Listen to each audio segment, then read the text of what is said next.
Hello guys, good morning. আমি অপর্ণা একটা নতুন সকালে নতুন একটা ভিডিও নিয়ে তোমাদের কাছে চলে আসলাম। আজ আমি যেতে চলেছি নাকতলা শ্রীগুরুর আশ্রম।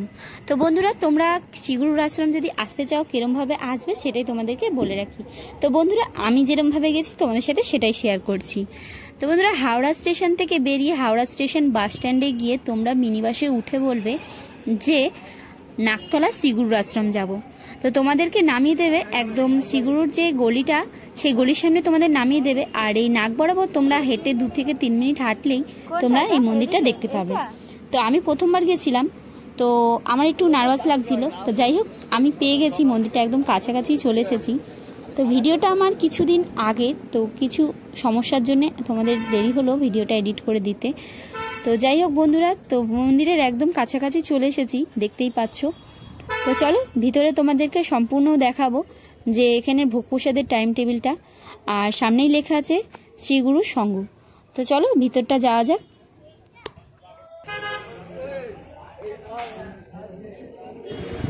গেটের ভেতরে ঢুকতেই অনেকটা বড় জায়গা আছে। এখানে যখন আশ্রমে বড় উৎসব হয় তখন এখানটা প্যান্ডেল করা হয়। আর এখানে ঢুকতেই বাদিকে যে ঘরগুলো আছে, এখানে একটা ঘরের মধ্যে জুতো রাখা হয়। জুতো রেখে তারপরে মন্দিরের ভিতরটা প্রবেশ করা হয়।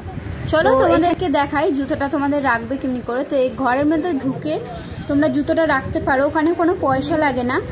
আর জুতো রেখে তোমাদের একটা কাগজ মানে কুপন টাইপের দেবে, সেটা তোমাদেরকে যত্ন করে রাখতে হবে। তো ওই যত্ন করে রাখলে যখন তোমরা বেরোবে আশ্রম থেকে বেরোনোর পরে তোমাদের এই কুপনটা দেখালে তোমাদের জুতোটা আবার তোমাদেরকে দিয়ে দেবে। তো চলো আমি জুতোটা রেখে দিই, দেখাই। এখানে বিশাল বড় জায়গা জুতো রাখার। তো আমার জুতোটা রাখা হয়ে গেছে। তো দেখো অনেক বড় জায়গাটা, এখানে তোমরা জুতো রেখে তারপরে মন্দিরের ভেতরে প্রবেশ করবে। তো বেরিয়ে পড়েছি, মন্দিরে এবার প্রবেশ করব। আজকে বড় গেটটা খোলেনি, ছোট গেটটা দিয়ে আমরা প্রবেশ করছি, কেননা বড় গেটটা যখন বড় উৎসব হয় তখন বড় গেটটা খোলা হয়। আর তো মন্দিরের ভিতরটা একদম যেখানে গুরুদেবের এটা মেন মন্দিরটা, ওখানে ঢুকছি। চলো, এখানে সব সময় 24 ঘন্টায় নাম কীর্তন হয়।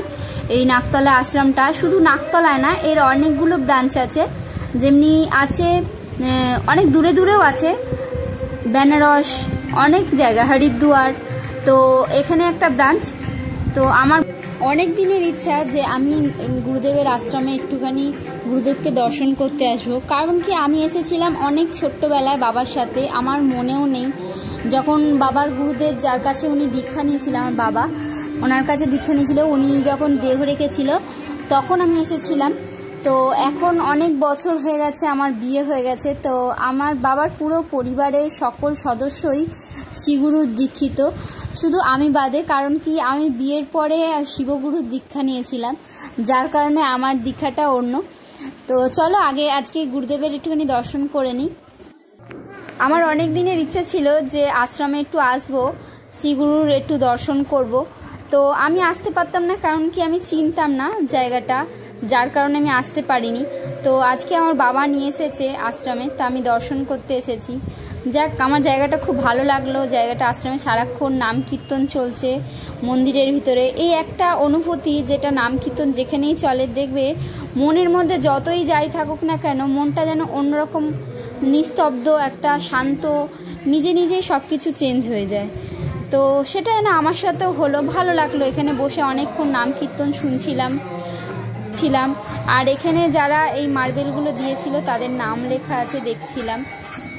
তো এখানে বসে অনেকক্ষণ নাম কীর্তন শুনলাম, আমিও নাম কীর্তন করলাম, গুরুদেবের দর্শন করলাম। তো চলো বাইরেটা তোমাদেরকে ঘুরিয়ে দেখাই। আজকে যে আমরা দিনটা এসেছি সেই দিনটা হচ্ছে গুরুদেব শ্রী শ্রী দুর্গাপ্রসন্ন 131তম জন্মবার্ষিকী। তো তার জন্য আজকে সারা দিন এখানে নাম কীর্তন হচ্ছে।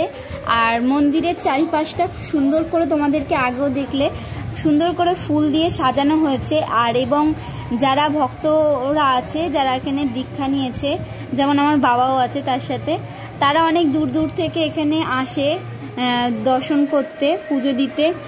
আর এটা হচ্ছে নাট মন্দিরের পাশে, এখানে মহিলারা বসে কীর্তন করে, নাম কীর্তন করে। আর এইটা হচ্ছে এখানে রাধা কৃষ্ণের মন্দির পাশেই আছে, মন্দিরের পাশেই। তো এখন দরজাটা বন্ধ হয়ে গেছে, কারণ আমরা যেই টাইমটা গেছিলাম সেই টাইমটা হচ্ছে 12টা বেজে গেছিলো। আর 12টা বেজে গেলে এখানে ভোগ প্রসাদ দেয়, দিয়ে মানে ঠাকুরকে খেতে দেওয়া হয়, তখনই মন্দিরটা বন্ধ করে দেয়। তো যার কারণে আমরা দেখতে পারিনি, দর্শন করতে পারলাম না। তো চলো চারিপাশটা তোমাদেরকে দেখাই। পাশে রয়েছে অনেক পুরনো যে গুরুদেব আছে, যার ওনার জন্মদিন, তিনি এই গাছটা বসিয়েছে। গাছটা অনেক পুরনো, তো এখানে অনেক গাছ আছে যা গুরুদেবের হাতে বসানো। তো এখানে সেই শালু কাপড় দিয়ে এগুলোকে মুড়ে দিয়েছে, যেগুলো গুরুদেব মানে বসেছিল। সেই গুরুদেবের হাতে যে গাছগুলো, সেইগুলো সব আজকে কাপড় দিয়ে মালা দিয়ে সাজিয়েছে। তো এগুলো মানে ঘিরে দিয়েছে যাতে না কেউ ছুতে পারে। তো আজকে সেগুলো পুজো টুজো দিয়ে সবাই ঘিরে টিরে দিয়েছে। এবং এখন 12টা বেজে গেছে, চারিদিকটা সব বন্ধও করে দিয়েছে। তো চলো তোমাদেরকে আরও দেখাই ঘুরে। তো এই মন্দিরের পাশ থেকে এই যে গাড়িটা, এই গাড়িটা হচ্ছে গুরুদেবের। গুরুদেব যখন ছিলেন তখন উনি এই গাড়িটা ব্যবহার করতেন, তাই জন্য এটাকে এখন একদম যত্ন সহকারে তুলে রাখা আছে কাচের ঘরে, যাতে সবাই দর্শন করতে পারে, দেখতে পারে যে এই গাড়িটা গুরুদেবের ছোঁয়া আছে, স্পর্শ আছে, তাই জন্য এরকমভাবে যত্ন করে তুলে রাখা আছে। আর এর পাশেই রয়েছে অতিথিশালা টাইপের, যেখানে যারা আসে এখানে মানে মুখে প্রসাদ বলো, অনেক কিছু অনুষ্ঠান হয় বাচ্চাদের, তো এখানে করা হয় বা এখানে থাকাও হয়। অনেক দূর দূর থেকে যারা আসে তারা এখানে এই বাড়িটাতে থাকে। আর এর নিচেই রয়েছে এই দোকানটা, যারা এসে গুরুদেবের ফটো বলো, বই বলো, অনেক রকমের সব কিছু রয়েছে। তারপরে ওনার বাণী মানে ওনার যা আছে পাঠ করে যারা, তো সেগুলো এখানে রাখা রয়েছে। তো নানা ধরনের ছবি, নানা ধরনের দাম আছে। তো বাবা আমাকে একটা ছবি আমাকে দিল, তো বললো এটা নিয়ে ঘরে রাখতে। তো চলো আগে এগুলো তোমাদের দেখাই। এখানে গুরুদেবের অনেক ধরনের ছবি রয়েছে, অনেক বয়সকালের ছবি রয়েছে। তো এখানে ছবি ছাড়া আরও অনেক কিছুই রয়েছে, ওনার চরণের ছবি রয়েছে। আর এই দোকানটা খোলা বন্ধ, কটা থেকে খোলা কটা থেকে বন্ধ সব কিছুই রয়েছে। তো বাবা অনেকদিন পর এসেছে, যার কারণে ওনার বাণী সব কিছুই নিল, কেন বলছে আমার অনেক পুরনো কাগজগুলো সব নষ্ট হয়ে গেছে, কিনলো। তো উনি তার সাথে কিনেছে ছবি দুখানা, তো একটা আমাকে দিয়েছে, এই ছবিটা আমাকে দিয়েছে দেখো। তো বলছে নিয়ে গিয়ে ঘরে রাখিস। তো আমাকে একটা দিলে, এই ছবিটা আমাকে দিল, তো এটা আমি নিয়ে গিয়ে বাড়িতে রাখবো। তো যাই হোক, গুরুদেবকে দেখার ইচ্ছে হলে বাড়িতেই দেখবো, কারণ সবসময় তো আর আসা হয় না। আর এই পাশেই রয়েছে এখানে গুরুদেবের যে চুল, জটা বলা হয়, ওই জটাটা এখানে রয়েছে কাচের মধ্যে যত্ন সহকারে রেখে দিয়েছে। এখানে রয়েছে গোপালের সিংহাসনটা দেখো কি সুন্দর, তাই না? কি সুন্দর গোপালটা বসে আছে।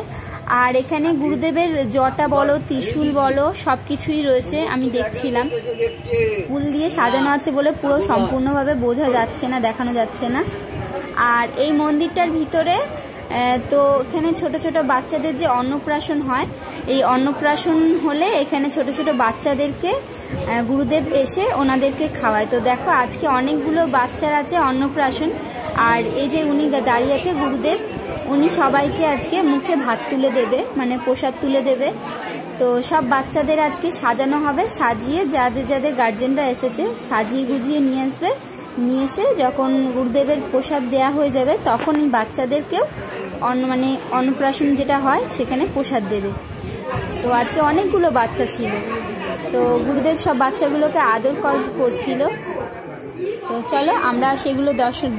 অন্নপ্রাশন হওয়ার আগে গুরুদেবকে এখানে ভোগ প্রসাদ দেওয়া হয়ে গেছে, তো তারপরে হবে অন্নপ্রাশন। তো অন্নপ্রাশনের দিকে আর যাওয়া হয়নি, কারণ কি গুরুদেবের ভোগ প্রসাদের সাথে অন্নপ্রাশনের সাথে সাথে এখানে আবার সবাইকে যারা শিষ্যরা গেছিল তাদেরও ভোগ প্রসাদের লাইন পড়ে গেছিল। তো এখানে গুরুদেবকে দর্শন করে চলে গেছিলাম ভোগ প্রসাদের লাইন দিতে। এখানে লাইনের জন্য আমরা দাঁড়িয়ে পড়েছিলাম, আর এখানে এক একজন করে প্রবেশ করছিল। আর একটা কথা বলে রাখি, এখানে ভোগ প্রসাদের জন্য কোনো রকম কুপন কাটতে হয় না, কোনো রকম দিতে হয় না। তো তোমার মন চাইলে তুমি ওখানে ডোনেশন দিতে পারো, সেটা আলাদা। আর হচ্ছে এখানে চলো লাইন দিয়ে নিই। আর গরমটাও বেশ ভালোই ছিল, আমরা ঢুকে পড়েছি আর এখানে আমরা বসে পড়েছি চেয়ার টেবিলে। এখানে ভিড়টাও প্রচুর ছিল। তো থালার মধ্যে নুন দেওয়ার পরেই এখানে রয়েছে প্রসাদ চিড়ে মাখা, তারপরে রয়েছে ভাত, ডাল, একটা বেগুন ভাজা, তার সাথে ছিল ফুলকপির তরকারি, ডালটা ছিল হচ্ছে সবজির ডাল, আর তার সাথে ছিল পায়েস, চাটনি, একটা মিষ্টি, যেটার ভিডিওটা তোমাদের দিতে পারলাম না। তো আজকের ভিডিওটা তোমাদের কেমন লাগলো অবশ্যই আমাকে কমেন্ট করে জানাবে। আর তোমরা যদি আসতে চাও অবশ্যই তোমরা এসে গুরুদেবের আশ্রমে ঘুরে যেতে পারো। তো আজকের মতন টাটা, ভালো থাকো, সুস্থ থাকো।